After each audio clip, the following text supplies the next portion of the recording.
تصوف کیا ہے اور زندگی میں اس کی کیا اہمیت ہے، اور خود زندگی کی اپنی کیا اہمیت ہے؟ حضرت موسیٰ علیہ السلام نے اللہ سے پوچھا کہ فرعون کے ساتھ کیا سلوک کیا جائے۔ اللہ نے فرمایا اسے ہماری طرف ڈسپیچ کر دو۔ آپ نے پوچھا اس کے بعد کیا کریں؟ اللہ نے فرمایا پھر آپ بھی ہماری طرف آ جائیں۔ تو بات اتنی ساری ہے کہ ہم زندگی میں پہلے دوسروں کو بھیجتے ہیں، پھر خود چلے جاتے ہیں۔ ایک شخص باپ کے فوت ہونے پر بہت گھبرایا۔ گرو نے اس سے پوچھا کیوں روتے ہو؟ کہنے لگا والد فوت ہو گئے ہیں۔ کہا گھبراؤ نہیں، تم بھی آخر اس کے پاس پہنچ جاؤ گے، جلدی ملاقات ہو جائے گی۔ ساری کی ساری زندگی 2 مرتبہ جدائی ہے، بلکہ کئی مرتبہ جدائی ہے۔ حقیقت یہ ہے کہ زندگی ہمارا عمل نہیں، پیدا کرنا ہمارا عمل نہیں، مرنا یا مارنا ہمارا عمل نہیں۔ اصل میں زندگی کا آغاز اور انجام ہمارا نہیں، کسی اور کا عمل ہے۔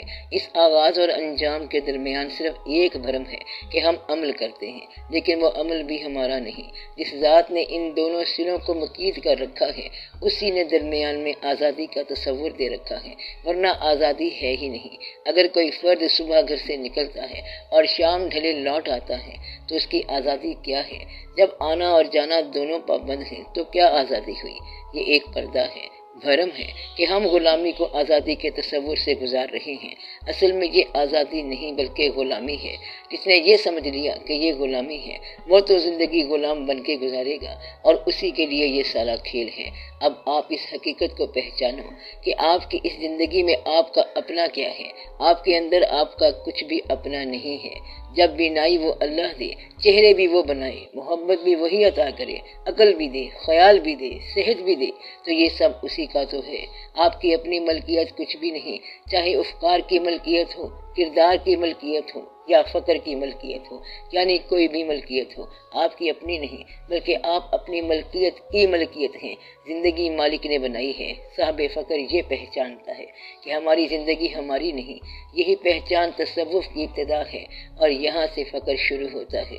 تصوف وہ علم ہے جو ہمیں اس حقیقت سے آشنا کرتا ہے کہ یہ زندگی ہماری نہیں ہے، زندگی کسی اور کی ہے اور گزار ہم رہے ہیں۔ یاد کسی اور کی اور دل ہمارا ہو، چہرہ کسی اور کا ہو اور نگاہ ہماری ہو، تو پھر بات سمجھ آ جاتی ہے۔ بیٹھے ہم کہیں اور ہوتے ہیں، ہم سفر کسی اور کے ساتھ ہوتے ہیں، اور ہمارا خیال کسی اور کے ساتھ ہوتا ہے۔ ہم سفری کسی کے ساتھ ہوتی ہے اور انجام کسی اور کے ساتھ ہوتا ہے۔ ہماری زندگی آزادی کے تصور کے باوجود ایک انسان کے لیے آزاد نہیں۔ جب انسان سوچتا ہے اور یہ جان لیتا ہے کہ یہ آزادی بھی تو آزاد نہیں، تو پھر اللہ تعالیٰ اس کو حوصلہ دیتا ہے کہ اے انسانوں اور جنوں کے گھروں، نکل سکتے ہو تو نکل جاؤ آسمانوں اور زمینوں سے، مگر نہیں نکل سکو گے سوائے اس کی طاقت کے۔ اللہ نے جس کو طاقت دینا ہوتی ہے اسے طاقت سے پہلے تسلیم کا شعور دیتا ہے۔ اگر تسلیم نہ ملے اور طاقت مل جائے تو انسان فرعون بن کر مرتا ہے، یعنی طاغوت میں مرتا ہے۔ اس لیے طاقت کے نیک امیدوار تسلیم سے ابتدا کرتے ہیں۔ تسلیم کے بعد ملنے والی طاقت اللہ کی طرف سے ہوتی ہے، ہماری حاصل کی ہوئی اور اللہ کی دی ہوئی طاقت میں فرق یہ ہے کہ جب ہم تسلیم سے چل رہے ہوں تو یہ طاقت اللہ کی دی ہوتی ہے، اور جب کوئی اپنی طاقت سے چلے گا تو پھر انجام کار فرعون، شداد اور نمرود ہوگا۔ تو زندگی کے مختلف انداز ہائے ہستی میں سے ایک انداز تصوف کا ہے۔ جب یہ پتہ چل جائے کہ زندگی کی فی نفسہ کوئی اہمیت نہیں، تو جو علم یہ بات بتا رہا ہے اسے تصوف کہتے ہیں۔ تصوف انسان کی انسان کے ساتھ آگہی اور مخلوق کے حوالے سے خالق کی پہچان ہے۔ گویا تصوف وحدت سے کثرت اور کثرت سے وحدت کا سفر ہے، وگرنہ ساری زندگی اپنے پروگراموں پر چلتی ہے۔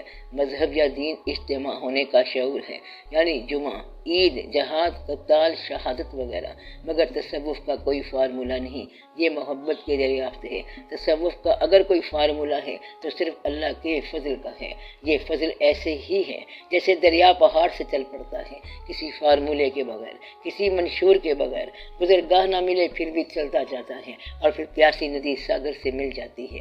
گویا کہ ایک پروگرام ہم رکھتے ہیں اور یہی ہماری غلط فہمی ہے۔